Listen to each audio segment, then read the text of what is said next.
અમદાવાદ શહેરમાં ટ્રાફિકની સમસ્યા તંત્ર દ્વારા અનેક પ્રયાસો છતાં ઉકેલાઈ શકી નથી।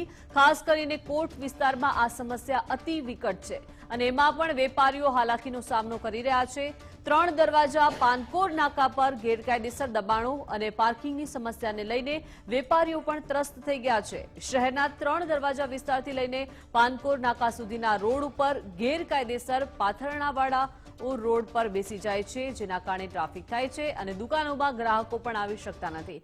આ માટે વેપારીઓ દ્વારા અનેક વખત રજૂઆત કરવામાં આવી છે, પરંતુ ઉકેલ આવ્યો નથી। 108 ફાયર જેવી ઇમરજન્સી સર્વિસીસને પણ પહોંચવામાં તકલીફ ઉઠાવવી પડી રહી છે। અમારી એસોસિએશનમાં 3 દરવાજા પણ આવે છે। હવે પરિસ્થિતિ આ છે કે 3 દરવાજાથી 5 ગુવા સુધી પાથાળાવાળા દુકાન આગળ ઢાંકી બેઠા છે। ત્યાં તમે જોશો ને 108 જઈ શકશે, ને ફાયર સ્ટેશન ગાડી જઈ શકશે, ને કોઈ વેપારીનો માલ ખાલી કરાશે, ને વેપારી માલ ભરાવશે।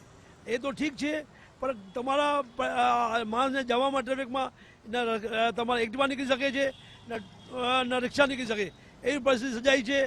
જો રિલીફ રોડ છે ને અમદાવાદની હાર્ડ સિટી છે, ત્યાં ક્યારેક લારીવાળાઓ ક્યારેક પાથરાવાળાઓ આવીને દબાણ કરી જાય છે, તો ટ્રાફિકને બહુ સમસ્યા ઊભી થાય છે। વેપારીઓ વેપાર કરી શકતા નથી।